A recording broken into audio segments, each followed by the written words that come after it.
You got how many days to do it? This is day 9. 24 hours.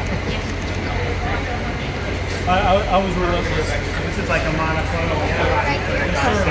Here's what we do all day long.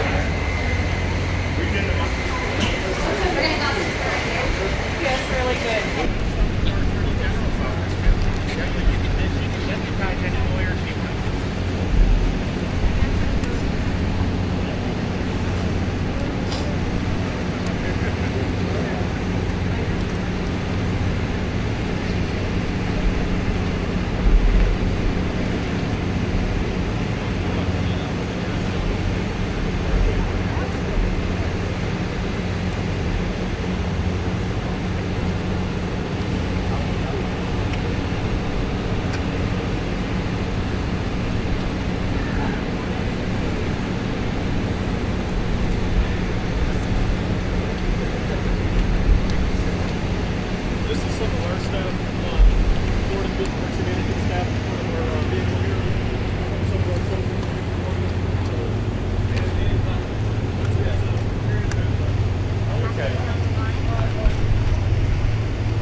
Our next stop, right this way. Oh, wow, this is the actual holes.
inside of this facility? Well, the first thing you should do is come here and learn something, because they don't do this. They don't know. They wouldn't know where to begin, and if they did, it would cost them 100 times more. So I would say he should call the governor, Christie, and I'm sure you'd give him because his state is a disaster.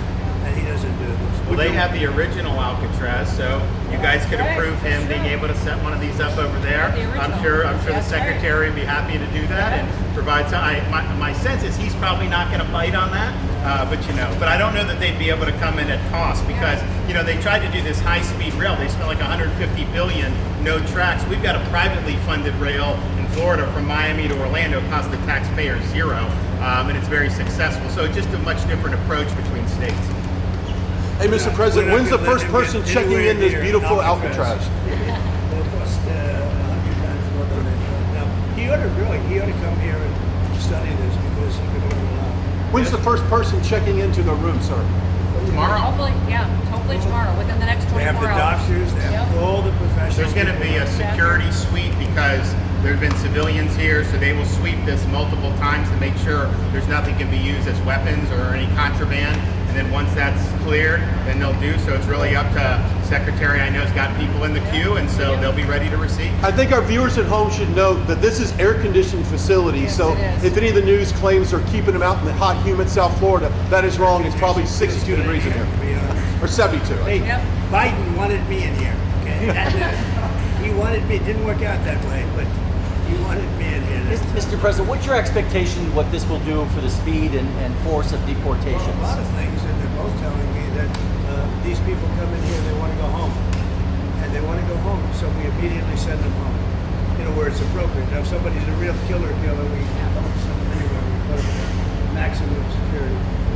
Look, what we inherited from this guy, this incompetent man, and his administration, which wasn't incompetent, it was radical left, lunatic, communist, whatever you want to say. I know most of them. What we inherited should never, ever be forgotten.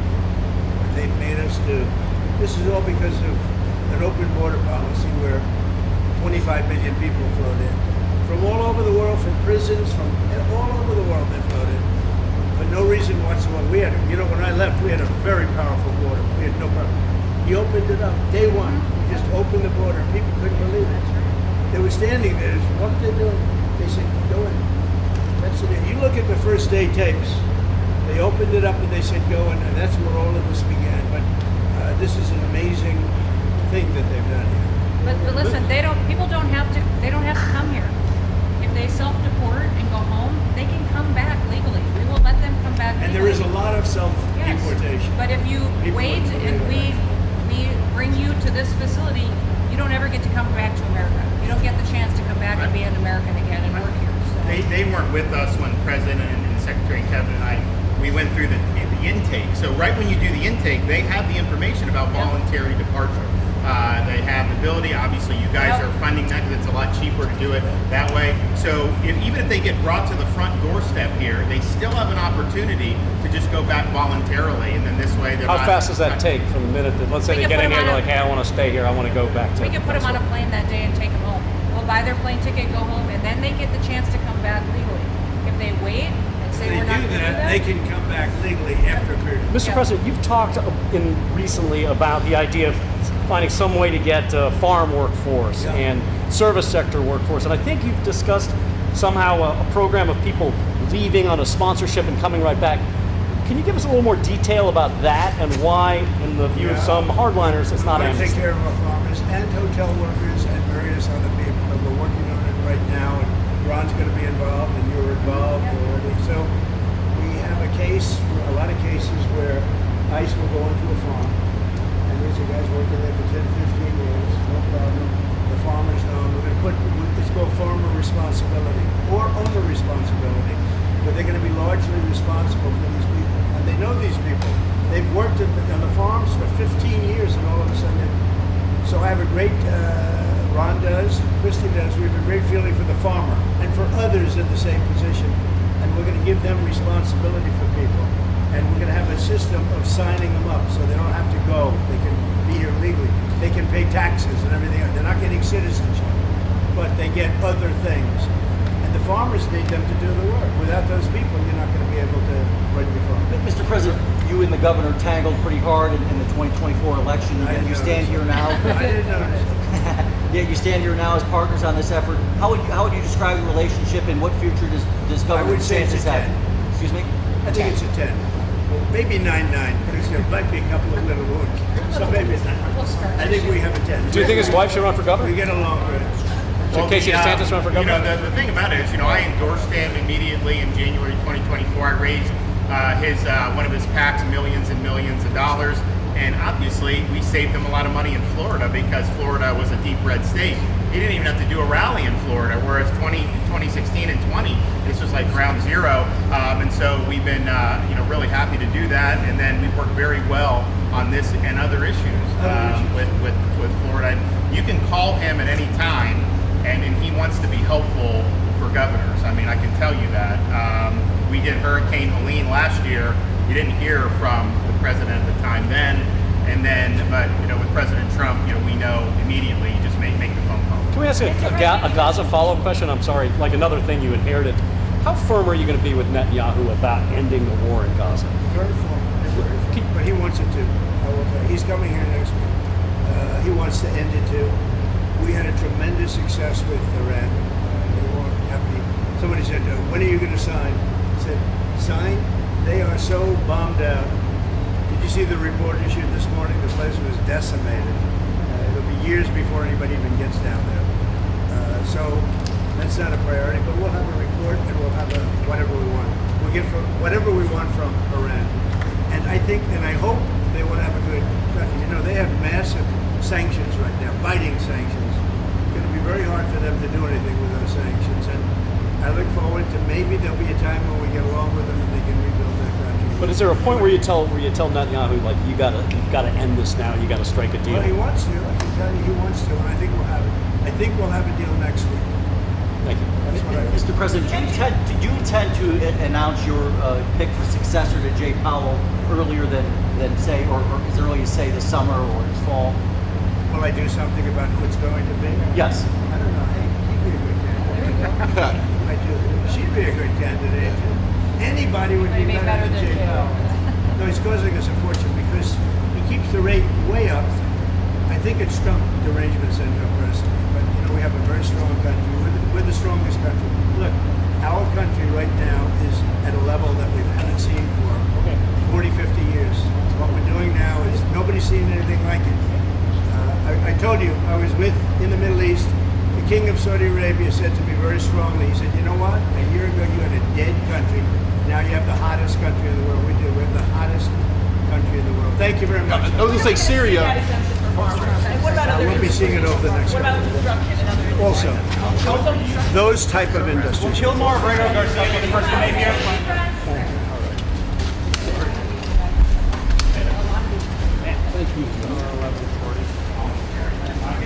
I'm moving. I'm moving. TV. Let's keep moving. Guys, come on.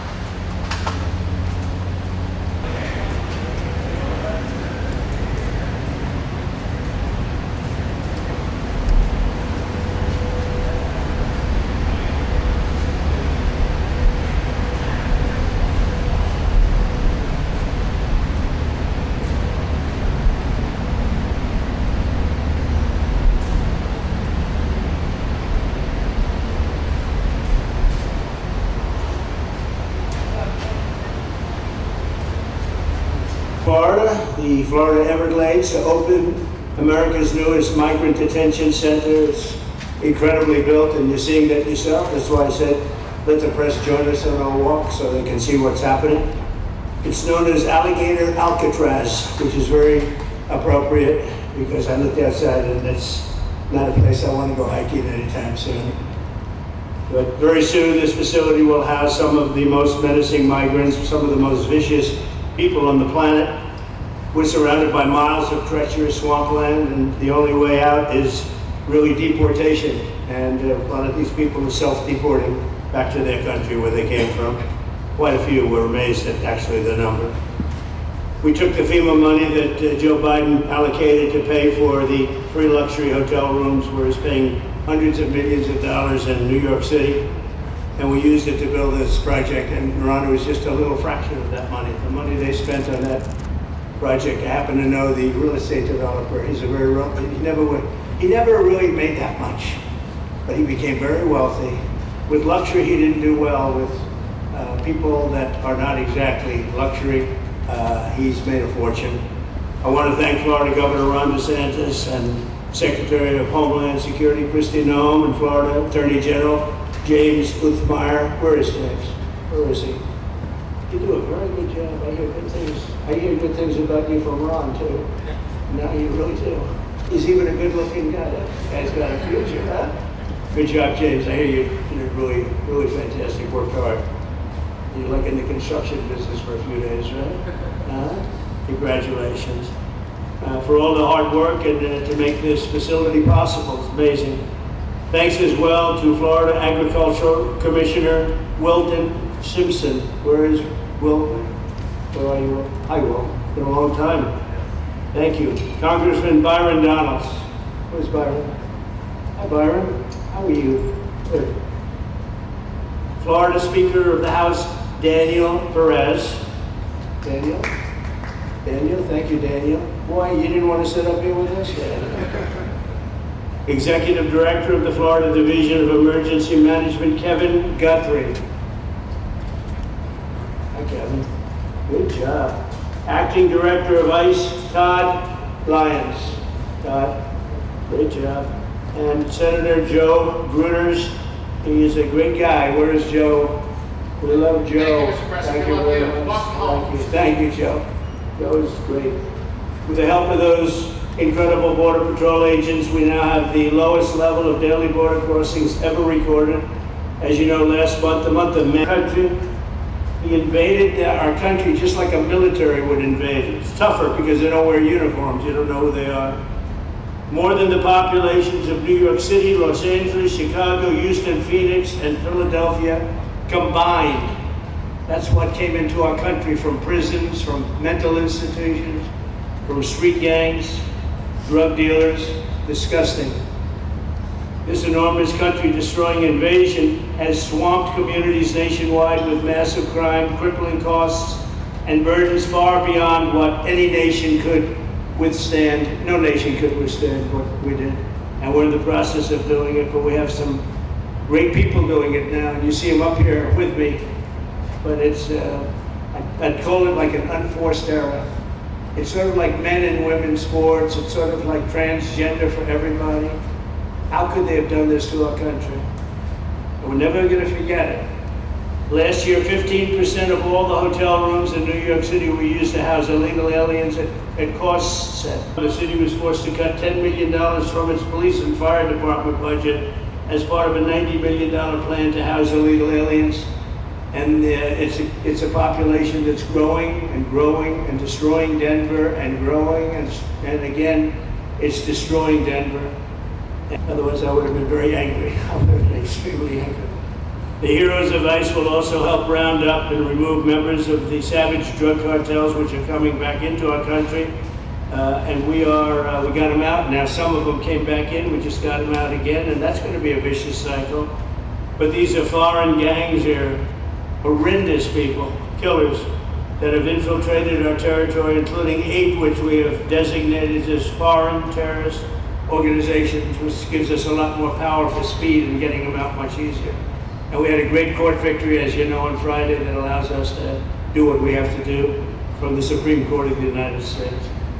In 5 months, my administration has already arrested over 2,700 members of the murderous Venezuelan gang known as Tren de Aragua, including a pack of these sadistic animals arrested last month with over 280 guns, and these are guns of the latest caliber. These are guns that were made over the last period of less than a year, getting brand new guns, the latest and the greatest. Every day our brave law enforcement officers are hunting down and deporting migrant criminals who have committed heinous crimes, including more than 13,000 murders. 11,888 to be exact, but I'd probably say the 13,000 is right also.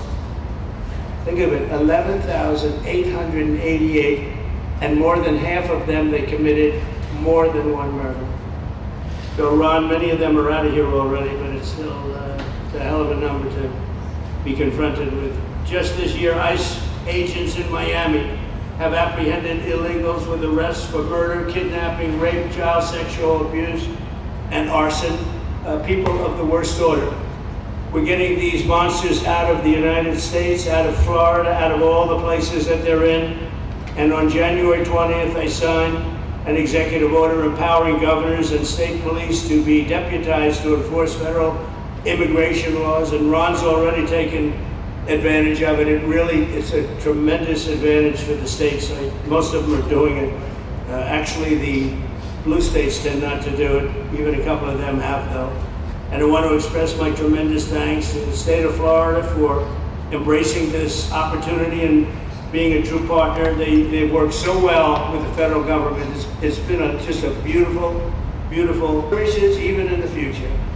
I doubt it, but I will always come back because we just seem to, we have blood that seems to match pretty well. We have a relationship that's been a very strong one for a long period of time, and I appreciate it, very much appreciate it. And also, Secretary Noem, I'd like to say, have you say a few words. You have been unbelievable, the job you've done. You and our favorite person, Tom Homan, have done, and your whole staff, because it's a lot of people, and Tom acknowledges it all the time. He respects you so much, he respects the staff that you both built. And Function in this country, more power, more authority given to people locally so that they can take control of their own destiny. And so we have already been working under the 287G program to deputize law enforcement officers, whether they be state highway patrol, local sheriff's departments in all of our states, and allow them to go out with our ICE officers, our border patrol officers, and make sure that we're getting the worst of the worst off of the streets. We also recognize that as military that have been helping our National Guard. Thank you to Governor DeSantis for stepping up and being an example to other governors. I hope my phone rings off the hook from governors calling and saying, how can we do what Florida just did? How can we do exactly what they did? Because we need this big, beautiful bill. We absolutely have to have this big, beautiful bill that has the funding so that we can continue this operation and we can get those bad criminals off of our streets and have the officers to do it so that when they go out on an operation, somebody's got their back. Somebody's got their back, they can do it safely, and they can go home to their families at night too. So this bill needs to pass through Congress so we have the resources at the Department of Homeland Security to make sure that our homeland truly is secure. Mr. President, thank you for Stephen Miller. I just want to thank you for him. This guy calls me night and day and tells me all of his wise advice and wisdom, but he's a rock star because he loves this country and he's passionate about making sure that nobody is prioritized over an American citizen. We love everybody. We do. We love everybody. Not everybody. Well, a lot of people. But we shouldn't be putting people illegally above citizens. We should be making sure that we do things right. And that's what America has always stood for, and we're an example to the rest of the world because we do it right. So, Mr. President, you surround yourself with great people, and I think that's because everybody wants to work for the greatest president that the United States has ever had, and that's President Donald J. Trump. So thank you, sir. Thank you. Thank you very much. And I have to say that, when Christie's name was put before me, by Tom Homan, by the way, because I wanted him for the border, and somehow I thought I was going to be good in that. So, but he didn't want the upper job, and I said, who do you recommend? Christie Noem. I said, oh, are you kidding? She's great, but she's such a fine, elegant person. He said, sir, she's tough as hell. I said, are you sure? You are tough as hell, I tell you, and then you do it in a very nice way, but you are, if you ever saw her ride a horse, she rides a horse like she should be in the rodeo. She's like an unbelievable horse person, and you've done a fantastic job, and Steve Miller would even agree to that. And he likes nobody, by the way. I don't think he likes anybody. And another one we like is Ron. And Ron, would you say a few words, please? Sure. Well, thank you, Mr. President. Welcome back to Florida. And I think this is the first time you've been back since the events of a couple weeks. So just let me say, as somebody that was serving on active duty in Iraq back in the day, we witnessed the number of our troops that were killed or wounded by the Iranians. We know that they're a militant Islamic regime that was hell-bent on getting nuclear weapons, and under Joe Biden, they were about to get nuclear weapons. And because of your strong action,